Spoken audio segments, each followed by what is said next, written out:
Brace yourselves, for it is that time of year again. The dreaded haze descends upon Malaysia. Its arrival is expected, and this time, it is expected to be worse. As Malaysians and Southeast Asians in general, we all know the feeling. A noxious odor, tinged with sulfur, permeates the very air we breathe.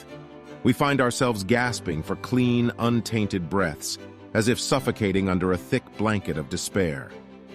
With the arrival of haze, the impact on health and the economy is immense. Malaysia's costs of treating haze-related illnesses surged 20 times between 1997 to 2013. The loss of productivity costs close to ringgit a day. Gazing upon the far-reaching effects of haze, a pressing question arises. Why does this distressing phenomenon persist, casting its shadow over our lives time and time again? And why does it seem that no one is taking decisive action? The solution is actually within our reach. It is a solution both simple and profound. But alas, the inaction of those in authority continues to cast a shadow upon the land, leaving us in perpetual hazy darkness.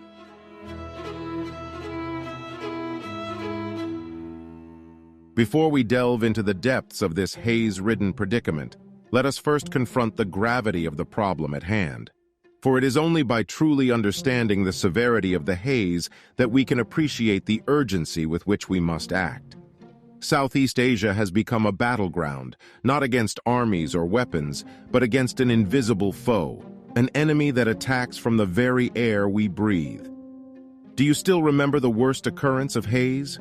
Two episodes stand out as harbingers of destruction: the haunting haze of 1997 to 1998 and 2006 to 2007, with its unprecedented levels of airborne pollutants.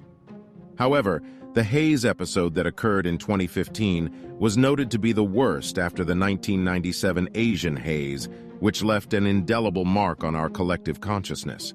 The haze, a toxic veil that descends upon the land, takes its toll on the health and well-being of an estimated 75 million people across 6 nations.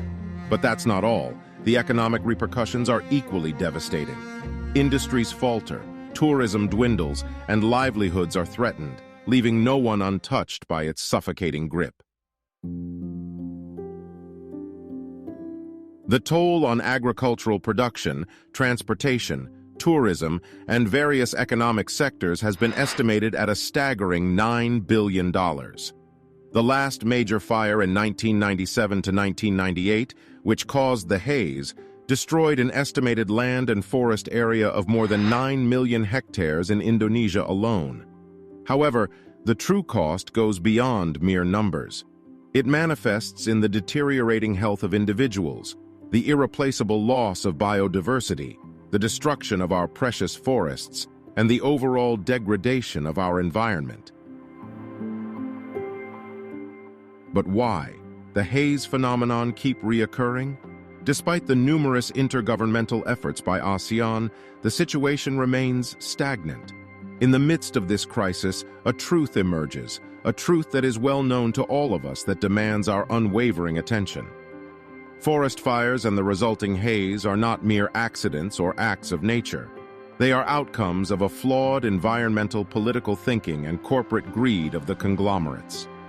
In the relentless pursuit of development and economic prosperity, forest fires and haze have been relegated to the status of tolerable externalities. And what is truly disheartening is that they are deemed acceptable sacrifices in the name of capitalist progress. Contrary to popular discourse, shifting cultivators are not solely responsible for these fires. Instead, it is the unsustainable clearing of forests through fire, undertaken by large corporations, that perpetuates this ecological devastation. Land, coveted for timber and oil palm plantations, falls victim to the scorching flames, as burning becomes the cost-effective method of choice. According to studies, mere $5 can reduce hectares of pristine forest to ashes, compared to clearing forests sustainably at a cost of $250. But we should remember that the Indonesian planters alone are not the solitary culprit. Malaysian plantation conglomerates, too, play a complicit role in the clearing and burning of forests for their own gain. Singaporean and Malaysian investors are entangled in these networks, drawn by familiarity and the allure of potential gains. In fact, Malaysian officials have conceded that 45 Malaysian plantation conglomerates bear responsibility for some of the forest fires in Indonesia.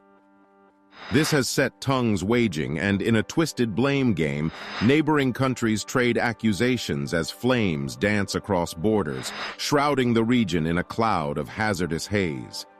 And with each passing episode, as the dust settles and the haze dissipates, these colossal conglomerates escape unscathed, without facing any consequences for their actions. They remain untouched, devoid of any accountability or punishment. So think again. Can we solely lay blame at Indonesia's feet? It is a collective responsibility, a call for Indonesia to address its lax practices, for neighboring nations to demand accountability, and for the world to recognize the interconnectedness of our actions. Yet, regrettably, the capacity to effectively address the gravity of the situation has fallen short of the urgent demands.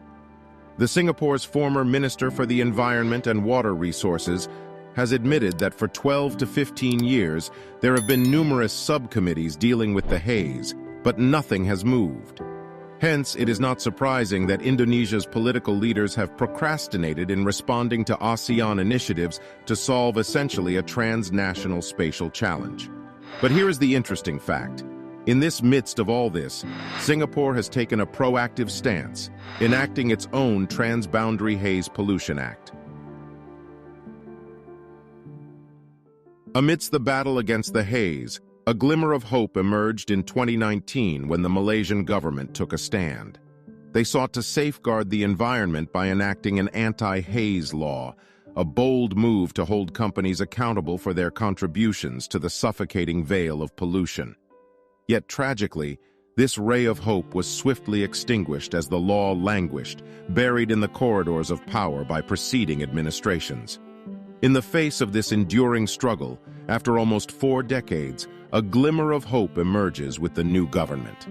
The Transboundary Haze Pollution Act stands as a beacon of promise, a potential game-changer in our battle against the relentless tide. This act, if embraced and enforced, would bestow upon the government the power to launch thorough investigations into suspicious companies. It would grant the courts the authority to take resolute legal action against those responsible for shrouding our skies in a toxic haze. For Malaysians, the Transboundary Haze Pollution Act holds the key, unlocking the door to justice and ensuring that those who pollute our air face the consequences of their actions. The government, on behalf of the people of Malaysia, must seize this opportunity to demand accountability, not only from our neighboring nations, but also from our own local companies. Concerted efforts should be directed towards assisting local communities in transitioning away from the environmentally detrimental slash-and-burn approach to clearing agricultural lands. This proactive approach marks an encouraging first step and will help to mitigate the risk of unsanctioned fires and further exacerbation of the haze predicament.